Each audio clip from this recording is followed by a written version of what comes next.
David, last time we spoke after a transfer window, I could see you were physically and mentally cream crackered.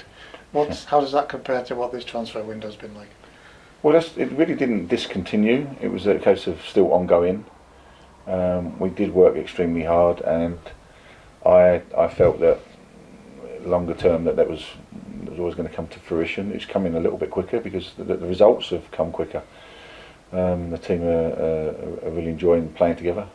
I think the biggest thing for what we did look at was characters, and obviously location as always, but we looked a little bit nearer home obviously to Carlisle, sort of Manchester North, and it's proved to be very healthy in terms of the right characteristics of what Chris Beech wants his team to play like. And I think both yourself and Chris, you knew that the signings we were making were going to come good. It took a little while to gel, but we're starting to see it now. Well, every club had a disjointed pre-season, and we picked up a couple of injuries, which was disappointing.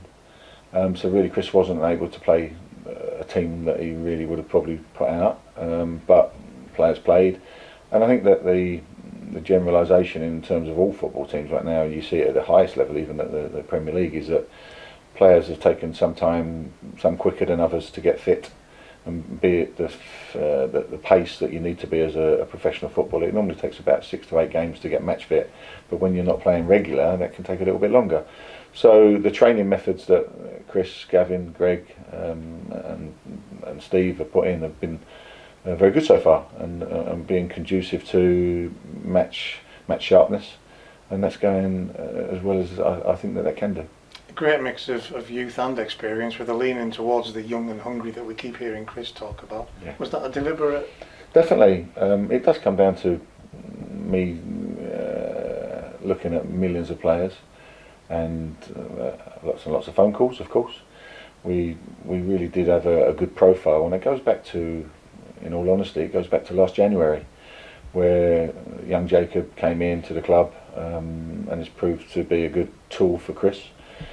He'll keep improving in his communication and the way he distributes players, but we've already turned that from last Christmas into this Christmas, so that's intelligent. It's football intelligence, which is what we need, and hard work. The staff are working hard. They've got each and every one of the departments have got an identity in which I expect and they expect.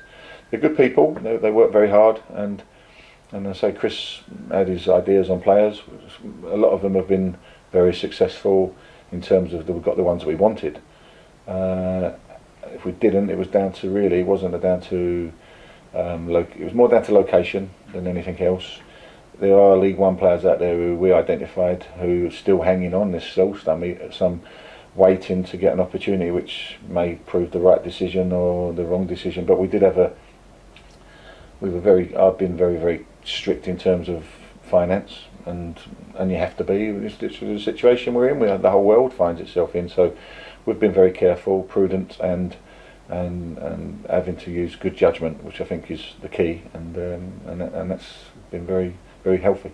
We always push you on budget, David. How much has that been affected by the COVID situation and everything that obviously the EFL and the Premier League are talking about now? Well, since I've been at the club, it's nearly 3 years, and ultimately I've worked to a strict remit to look after and protect, preserve, and we've gone from a situation where, I'll go over it again if you want to, but I say from my point of view, expenditure was spent that didn't come because of failure, if you like, that didn't go up, and we had to recover from that. So we have recovered from that fully, and obviously bringing in players and going out players, your out box is healthier than your inbox. So I've looked after that, and I'm pleased to have done so. It comes down working, with the board here, and obviously, no one could have seen what was about around the corner. But we've not changed. We haven't changed anything, and we're in good shape in terms of that. I won't allow us, and I've said it a million times, and I'll continue to. We have to be as safe as we possibly can, and I've tried to do that, and that's proving to be healthy right now. We've had some injuries, you mentioned it already, along the way that just come from left field, but there's been no sense of knee-jerk. Is that because of the way that you're working with Chris and Jacob? Yeah, we've been very clear. Chris and I have worked very hard on options. Jacob's been supportive of that got in contact with other clubs, and that's only even last week. You know, we had 3 or 4 players in mind. Everybody was asking me, you know, how many we're bringing in. Well, we were in a good place. We only had to bring one more in, and I thank Peter Ridsdale and certainly Preston North End for helping us regarding Ethan, who we wish every quick recovery from. But having good relationships with clubs and being able to utilise their young players. I mean, Ethan Walker, really, Peter Ridsdale spoke so highly of before we got him, and then he allowed us to get him at a low price, and so our recovery is easier. And Peter's been brilliant with me and Carlo United by helping us. So he gave us the ability to go to Huddersfield. There were 2 or 3 others that we were really hopeful on, but clubs didn't do their business, so we actually can't do their business for them. But so we had to be sort of on the spot, ready to communicate should one break down. Location did come into another one, which is fine, but there was no panic, and certainly we wasn't in a place where we needed to panic.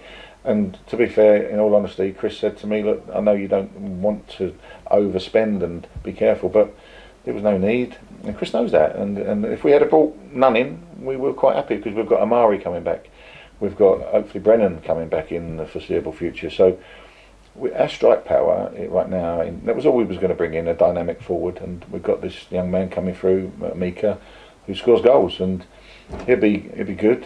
You know, he'll probably start on the bench, I would imagine, unless there's a few injuries. But the young man's coming to a club on the up and winning games and scoring goals. So it was a good addition, and I think I wanted to support Chris more because he's doing really well. The team are doing really well. So why not act in a position of strength? On that, are we as clubs in a more stronger position with the way that the transfer market is at the moment? I think we've just done our business quietly, Andy. I think you see about other clubs and you hear about contracts being given out that are expensive. I work to a very strict regime in terms of how I think that this club should be, and I'll continue to do so. I won't put us at risk. So we'll have to work a little bit harder, a little bit more diligently, and hopefully you have a good relationship with representatives, agents, and that has proved to be the case, which is rewarding, because we've now got a squad probably on, if not the lowest, but one of the lowest in the league. So I think I think the hard work's paying off.